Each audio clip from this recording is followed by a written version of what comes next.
Hey, what's going on? This is not what we discussed. Quiet down. I don't want to drop out at my son's wedding. Well then, I won't come. This is an unthinkable incident that occurred at my brother-in-law's wedding. My name is Caroline. I'm a 30-year-old working housewife. I married my husband Steven 5 years ago. We're thinking it would be nice to have children at some point, but for now, we've decided to concentrate on our careers. I was raised in a single-mother household. My father passed away due to an illness when I was in elementary school. It turned out to be cancer. To pay for the high medical expenses, my mother worked tirelessly, and unfortunately, it took a toll on her health. Even after that, she kept working to raise me, but by the time I was in middle school, she could hardly work. Her health had seriously deteriorated, and she could only imagine to work part-time a few days a week. But my mother, who had lost her husband and had no other relatives, had no choice but to work to raise me. I wanted to go to high school, but the desire to help my mother was stronger, so I decided to work after graduating from middle school. However, when my homeroom teacher found out about this during a career guidance session, he naturally opposed my decision. Caroline, it's going to be tough for you to start working right after middle school. The future options will be limited. At least, you should consider high school. But I want to start working as soon as possible to ease the burden on my mom. Caroline, there are scholarships available now, and you can go to night school or take correspondence courses while working during the day. There are many options, so think it over. I'll return this career guidance form to you, so please write at least 2 other career options besides getting a job, and hand it in within the week. I reluctantly took the form returned by my homeroom teacher and decided to research on the internet using my mother's cell phone when I got home. When I started typing in the search window, I saw search stories that my mother had probably looked up. High school scholarships, financial assistance for non-taxable households, high school welfare benefits. I was curious, so I decided to search for them. Then I found out that there are indeed scholarships and various other systems available, just as the teacher had said. And for households on welfare, it seems that money needed for school supplies and tuition fees are also provided. I might be able to go to high school without burdening my mom. I was not entirely uninterested in further studies to begin with, so I began to hope a little. I decided to compare each system and opened the search history. And below the pages I had searched, there was something incredible. There were histories of question and answer sites and city websites my mother had searched for. Search history showed signs of keyword searches for welfare application, conditions to receive welfare, what to do when denied welfare, and not allowed to apply for welfare. These search histories seemed like cries from my mother's heart to me. Perhaps my mother had researched for my sake, learned about welfare, but was turned down at the counter and couldn't receive an application. Seeing this, I just couldn't think or research about going to high school anymore. And then the weekend came. When my homeroom teacher asked me, "Have you thought about your career path?" I replied that I simply couldn't consider going to high school. As expected, my teacher looked dissatisfied. Though no further guidance came during that moment, my mother received a call from the school in the evening. After hearing the situation from my teacher, she confronted me. "Why are you thinking about getting a job? If it's about money, I'll figure something out. Please, just go to high school." I responded, "But Mom, you know you've been denied welfare, right? I know going to high school costs more than a scholarship can cover." "How did you know?" "I saw it when I borrowed your cell phone. Since Dad passed away, it's been just you and me. What am I supposed to do if something happens to you? Please don't push yourself anymore. I'll work once I graduate to make up for all the hard work I've put in." Tears streamed down my mother's cheeks at my words. The person who was probably the most worried about my education and our finances was my mother herself.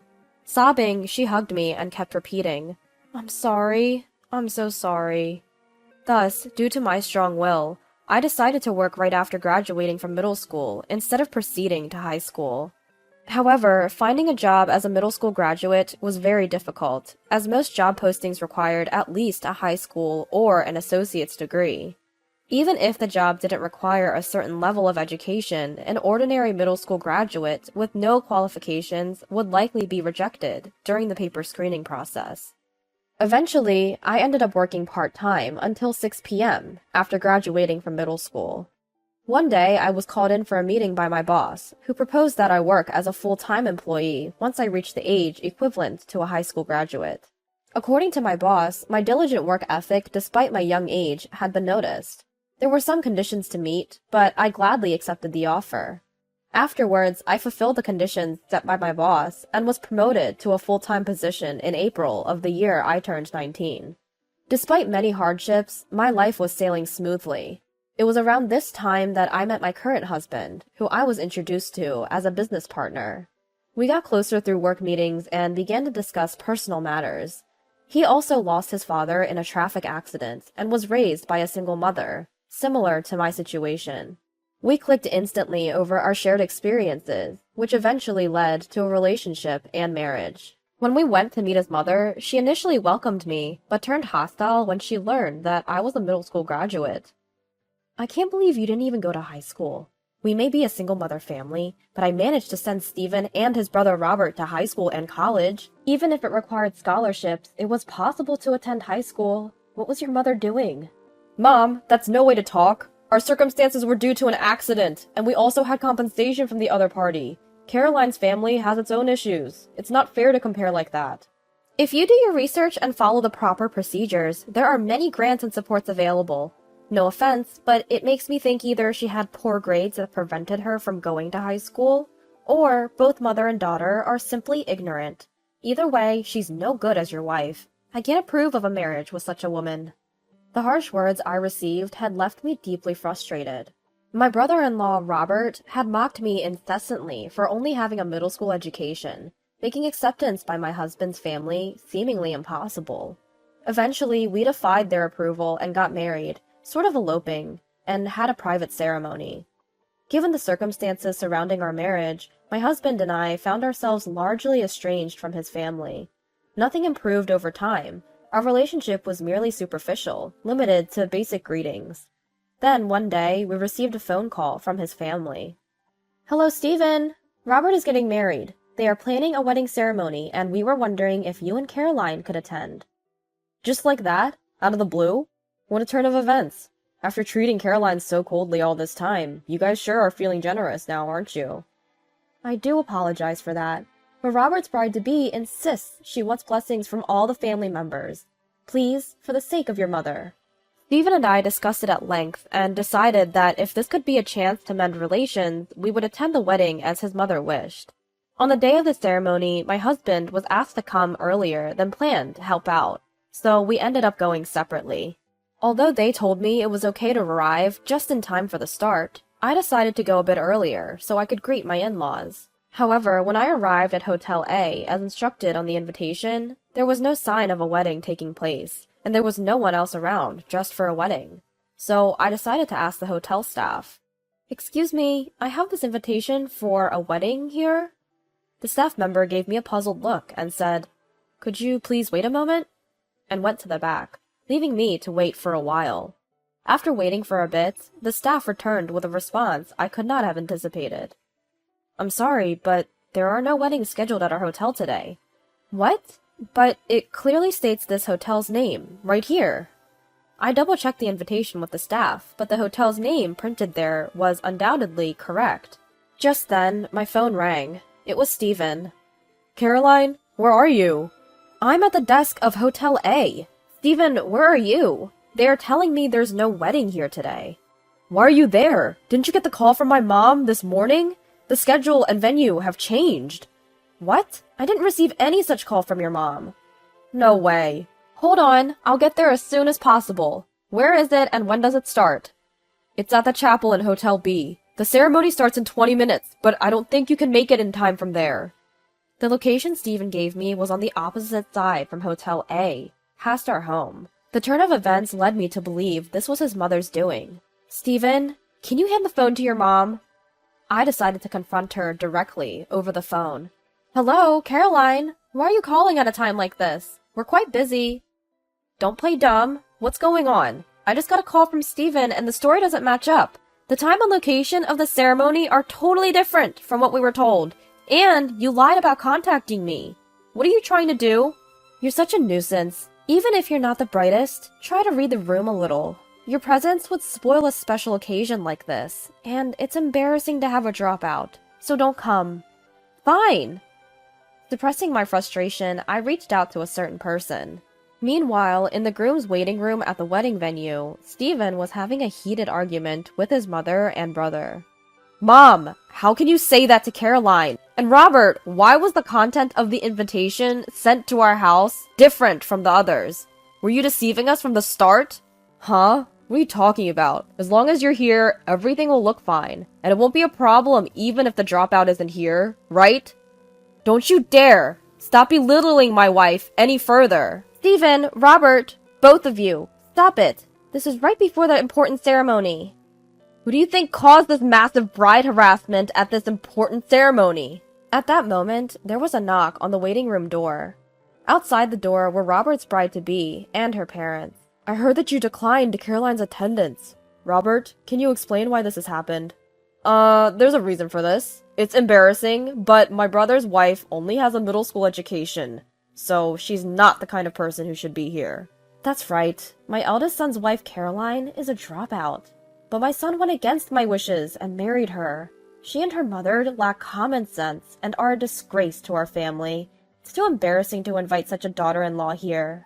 At the words of Robert and his mother, the bride covered her mouth with her hand, and her parents exchanged glances with clouded expressions. Robert, even if it's true, there are things that are acceptable and things that are not acceptable in society. The bride's father said so, showing the screen of his smartphone. What? How did you get a hold of that? What the bride's father showed to everyone present was the image of the invitation sent from the in-laws to us. Actually, the bride's father is my former boss. Although he is no longer my direct boss due to a transfer, he was the one who did everything he could to help me get promoted, and I owe him a lot. Also, the bride had once worked part-time at my workplace, so I was acquainted with her. It seems that you and your son have a misunderstanding. My daughter and I know Caroline very well, and she's not the person you describe. She was a child who struggled with her family environment, but she's always been a dutiful daughter who loves her mother. She never forgets to be considerate to those below her, and she took good care of my daughter when she was working part-time for work experience. What? But... As Robert stammered, this time the bride spoke. What my father says is true. When I was in high school, I used to work part-time at his office. Being young and naive, I wasn't well liked by my coworkers. But Caroline always stood up for me. She also helped me when I was being bothered by a difficult customer, and she always took the time to explain things that I didn't understand at work. My father and I are truly grateful to Caroline, and to think that someone would treat our benefactor in such a way. At the bride's words, her mother-in-law was shaking with anxiety. She began to shout, obviously at the end of her patience. Well, education is important, isn't it? I made sure my sons were well educated, so I wouldn't be ashamed to introduce them anywhere. Even made sure they graduated from college. And in this day and age, to only have a middle school education? Unless there's a very good reason, it's expected to at least graduate from high school. If they can't do that, it's simply a lack of effort on the part of both the individual and the parents. There was indeed a very good reason. At least for Caroline and her parents. And she, having joined the workforce right after middle school, worked hard. Didn't you hear from Caroline herself? She acquired her high school equivalency diploma as part of the requirements for her promotion. Actually, I took a high school equivalency exam as a requirement to be promoted to a full-time position. The exam covered the content equivalent to 3 years of middle school and 1 year of high school. As I had been away from academic studies, I had forgotten even some of the things I had learned. I studied between work and after returning home, sometimes getting help from others, and somehow managed to prepare in time for the exam. The content was mostly basic, and I passed with flying colors. A high school equivalency exam is a national examination, and passing it means the government recognizes you as having the same level of academic abilities as a high school graduate. Can you please stop referring to Caroline as a dropout from now on? It's unpleasant. And I can't possibly allow my precious daughter to marry into such a horrible, abusive family. It's fortunate that the wedding reception and the registration of the marriage haven't happened yet. We'd like to pretend this wedding never existed. Meanwhile, at the wedding venue, unaware of the drama unfolding behind the scenes, the guests were anxiously waiting for the reception to start. However, as time passed with no sign of the ceremony beginning, the venue staff began to hurry about. An uneasy atmosphere began to spread, and the guests started to feel suspicious. Then, a solemn voice came over the speakers. "Ladies and gentlemen, thank you for your patience. Unfortunately, the wedding scheduled for today has been cancelled due to unavoidable circumstances. The bride's father has a message for you." "I'm the bride's father, as introduced. Despite your efforts to adjust the schedule for today's occasion, I deeply apologize for the sudden turn of events, and I am sorry to inform you that due to the discovery of malicious harassment from the groom's side, the marriage has been called off. I take full responsibility for not noticing this until now. The reception has been cancelled, and we will proceed with a simple dinner. All the wedding gifts will be returned, so please be assured. I am terribly sorry for the inconvenience." After finishing his speech, he bowed deeply. "How dare you! I was looking forward to this day so much!" The discontented mother-in-law stormed the venue, causing a commotion, but was restrained by the staff and dragged off to a side room. The guests left at the reception venue found themselves in an awkward predicament. Some, in a spirit of might as well, carried on with their meals, while others, made uncomfortable or feeling unwell by the incident, decided to leave. Stephen, being a member of the family, went around apologizing to the guests and thanking the bride's father before heading home early. This debacle was caused by Stephen's family and resulted in a broken engagement.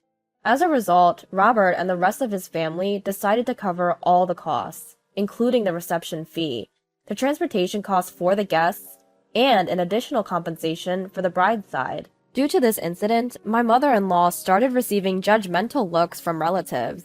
Robert, who had invited his colleagues to the wedding, also found his standing at work had deteriorated. When we got home, my husband apologized to me repeatedly. "Caroline, I'm really sorry about my family's behavior," he said. "It's okay. It's not your fault, Stephen. I want to make things right. I've decided to cut all ties with my family over this incident. I'm utterly disgusted. We live quite close to my mom's house, so how about we move closer to your mom and start over in a new place? If it's okay with you. We could live with your mom." "Really? Thank you, Stephen." I agreed to Stephen's proposal, and we started to live with my mother. Our interactions with the bride's family have resumed, surprisingly in a pleasant way, all thanks to that chaotic reception. Life is unpredictable, isn't it?